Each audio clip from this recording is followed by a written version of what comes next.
Aujourd'hui, c'est un des exercices les plus courants de la vie chrétienne, une des vertus, on va dire, un exercice, c'est encore mieux, vertueux, exercice vertueux de la vie chrétienne les plus courants et le plus nécessaire, le plus basique, le pardon.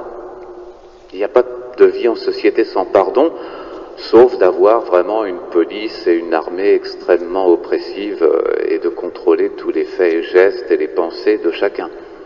Bref, de transformer l'homme en robot ou en bétail. Mais sinon, il faut le pardon. Pour une société vraiment humaine qui a du cœur, eh bien le pardon, c'est l'expression même du cœur. Or le pardon, ça c'est vraiment le parfum du christianisme. Bien sûr, il existe déjà dans l'Ancienne Alliance. Et les Hébreux devaient s'entraîner en se pardonnant les uns aux autres. En revanche, Dieu n'insistait pas trop sur le reste de l'humanité. Parce que les Hébreux étaient les représentants de l'homme, de l'humanité, bien sûr, mais qui devaient être éduqués, et donc on commence par la famille. C'est par là que le Seigneur, à partir de la famille, on arrive à étendre, on va dire, au-delà, eh bien, les vertus, l'amour fraternel. Tandis que dans le christianisme, ça concerne tous les hommes. Et ça, c'est beau. Mais évidemment, il faut commencer d'abord dans l'Église. C'est notre famille et c'est le lieu de prédilection pour, justement, appliquer les vertus. Le pardon, c'est le baume chrétien par excellence que l'on donne et que l'on reçoit dans la famille, dans l'Église et ailleurs, s'il se peut. En tout cas, pour donner le pardon.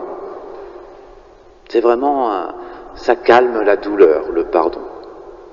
Je suis toujours impressionné de voir combien nous sommes, nous autres les hommes, enclins à prendre sur nos épaules, nos petites épaules, eh bien des fardeaux inimaginables.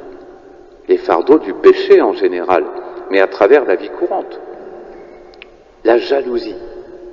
Et comment un homme raisonnable ne voudrait-il pas se débarrasser de la jalousie qui l'éperonne continuellement, qui le torture, qui le déchire, le lacère? L'envie. Alors la colère, bien sûr, le ressentiment, la haine, ça... mais quel poids insupportable!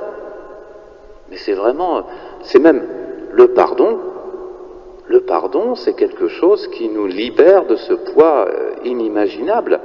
Donc c'est être un sage que de savoir pardonner, c'est pas seulement l'affaire du cœur, c'est aussi une question de sagesse. Alors le pardon est l'occasion d'exercer bien des vertus, quasiment toutes. La lutte contre la colère, cette colère qui mène au ressentiment, qui mène aux malédictions, qui mène au déchaînement de violence. Le pardon contre cette colère, pour arrêter cette colère. Et donc, comment le pardon, ça c'est le but. Le moyen, la douceur, ne pas rendre le mal pour le mal. La patience, la raison peut-être aussi, au bout d'un moment, si on parvient à raisonner l'autre et s'il est dans son tort. Mais le but, c'est bien la lutte contre la colère. La lutte contre la tristesse aussi. Vous voyez, la déception, le découragement. Soit que nous le suscitons chez les autres, soit que les autres le suscitent en nous. Toujours les mêmes choses qui reviennent, les mêmes défauts, les mêmes travers. Où on attend quelque chose qui ne vient pas, qui vient mal. Ben voilà, et c'est l'occasion de pardonner. On ne doit jamais désespérer de l'autre. Et fondamentalement, pourquoi ne doit-on pas désespérer de l'autre? Non pas parce qu'il sera capable un jour de faire ce qu'on attend de lui, peut-être sera-t-il à jamais incapable de le faire. Ce qui compte, c'est d'avoir à l'esprit que notre vocation terrestre est gratuite. Donc en Dieu, obtenir quelque chose d'une manière parfaite, telle qu'on veut que ça se réalise, eh bien, ou donner aux autres une chose parfaite, telle qu'ils veulent que ça se réalise, mais au-delà de nos forces et de nos capacités, ça ne doit pas nous faire entrer dans la tristesse ni le découragement. La lutte contre la vanité aussi. Ah, il y a le fameux affront qui vient contre tout ce qui a pu déchirer, fustiger notre réputation, par exemple. Alors ça, vraiment, tout ce qui est l'image que nous donnons aux autres, alors il faut qu'elle soit belle et bien brillante, cette image, sinon ça suscite évidemment beaucoup de colère, beaucoup de haine peut-être aussi, de tristesse, pourquoi pas. Enfin, la lutte contre l'orgueil. Le pardon, ça nécessite de lutter contre l'orgueil, parce que tout, fondamentalement, l'homme déchu, l'homme pécheur, se prend pour Dieu, donc son ego, il est quasi divin. Donc tout ce qui blesse l'ego, c'est un véritable blasphème. On est scandalisé. Alors évidemment, quand on regarde les choses du point de vue de Dieu, on se plaint soi-même, on se raisonne et on se dit, pardonne à ton frère, parce que vraiment, avec ton ego divin, là, tu as vraiment une dette énorme auprès du Seigneur, au moins 60 millions de pièces d'argent. Ce que la parabole nous montre, c'est justement la disproportion. Nous, comme disait aussi le premier texte qu'on a lu, si toi qui es un homme, donc tu ne peux pas pardonner une offense qui est limitée, parce qu'elle est humaine, elle n'est pas infinie, cette offense, comment prétends-tu te faire pardonner une offense qui est infinie? Parce que Dieu, c'est infini. Nous, on regarde Dieu comme on regarde les hommes. Lorsque Dieu nous invite à suivre ses commandements, on se récuse poliment, comme on le ferait avec quelqu'un d'autre, et à partir de là, on considère qu'on n'a pas fait de mal à Dieu, qu'on n'a pas offensé, parce qu'on le regarde comme un homme. Si on le regarde comme Dieu, on se rend compte que mais aucune créature sortie de ses mains n'a le droit de faire ça. C'est le blasphème total. On ne peut pas être sauvé quand on se récuse devant la volonté de Dieu. Or lui, dans sa miséricorde, pardonne tout. Il est la source de tout pardon et il nous l'enseigne, il nous enseigne à le faire pour des petites choses très limitées. Pour une voiture éraflée, pour quelqu'un qui est toujours de mauvaise humeur et qui finit par nous énerver, etc., etc. Tous les jours, on imite Dieu. Voilà ce que c'est que d'avoir un ego divin dans le bon sens. Imitons Dieu. Ah oui, là d'accord. Ayons de cette manière-là un ego divin. Devenons comme Jésus. Patients comme Jésus, aimants comme Jésus, désintéressés comme Jésus et nobles comme Jésus.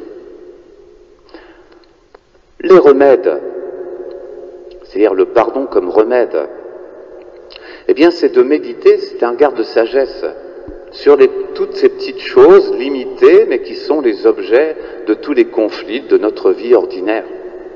Les biens matériels, faut les regarder comme des instruments passagers. Vous voyez, et comme ça, on parvient à une gestion sereine des litiges en général. Ça ne veut pas dire qu'on brade tout, mais gérer sereinement les litiges à propos des choses matérielles. Dans les relations sociales et professionnelles, là aussi, la colère, par exemple, souvent ça vient, ou l'offense, en tout cas. Là, il faut considérer que la vie est soumise aux forces du combat spirituel. Oui, lorsque nous subissons des injures, des agressions, et ça arrive souvent évidemment dans la vie sociale et dans le travail en particulier, il ne faut pas seulement rester au niveau profane. Il ne faut pas se dire c'est l'entreprise, si c'est l'entreprise bien sûr, mais c'est pas seulement ça. Il y a derrière la vie humaine un grand combat entre la lumière et les ténèbres. Et les hommes sont mus ou par les esprits lumineux qui viennent de Dieu, ou par les esprits ténébreux qui viennent des enfers. Ils sont conseillés, ils sont, je dirais, quasiment possédés, obsédés en tout cas, par des pensées qui viennent ou d'en haut ou de tout en bas. Et en fait, c'est pas les hommes qui nous agressent directement. Enfin si, matériellement, ils nous agressent. Mais ce sont ces puissances-là, la puissance des ténèbres, qui nous agressent. Alors il faut se souvenir de ça, toujours pour avoir un regard assez serein sur toutes ces offenses qui peuvent advenir dans la vie sociale, dans les relations d'amour, toute forme d'amour. Eh bien, il faut se souvenir que Dieu est la finalité de tous les êtres. Si quelqu'un dont on attend, qu'on aime, et dont on attend évidemment beaucoup d'amour en retour, ne semble pas nous en donner selon notre contentement, selon notre soif, eh bien, disons qu'il ne nous appartient pas, mais qu'il appartient à Dieu. Et nous, continuons de lui donner, de lui prodiguer l'amour qui tout spontanément sort de notre cœur envers lui. Donc un regard de foi sur ceux que nous aimons. Pas simplement un regard possessif, pas simplement psychologique. Aïe, ce qu'il m'apporte, j'ai besoin d'eux pour vivre, etc., etc. Non, pas seulement ça. Un regard de foi. Ceux que nous aimons appartiennent à Dieu. Donc on leur pardonne aussi, et on les éduque aussi, dans la mesure où on peut, à l'amour divin. Donc il faut briser, enfin j'achève là-dessus, le cycle de la violence, qui partout dans le monde apparaît, et c'est le pardon, il n'y a rien d'autre. La violence, l'affront attire l'affront, la violence attire la violence. C'est un cercle vicieux, c'est la boule de neige minuscule qui devient une montagne qui s'écroule dans la vallée. Il faut briser ça, et le christianisme était parvenu à briser ça. Et le recul du christianisme, eh bien, produit évidemment l'effet inverse, la violence reprend toujours davantage. Vous voyez, si nous savions donner le pardon,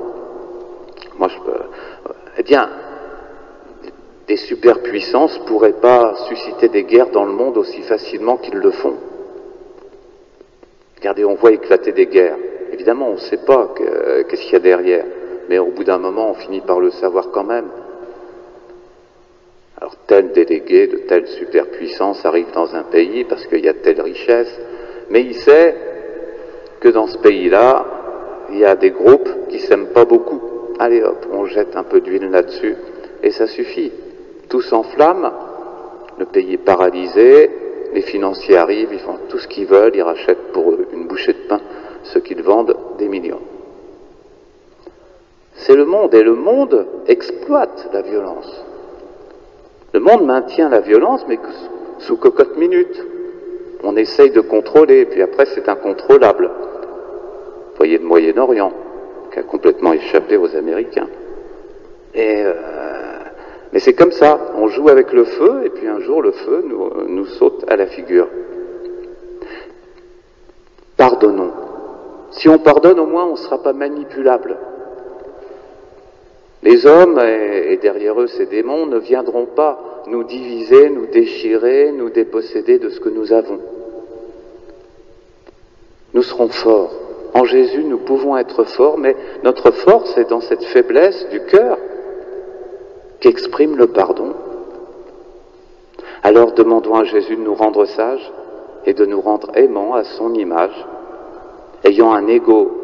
obtenons un ego divin, parce que ce sera Jésus qui sera au centre de notre âme.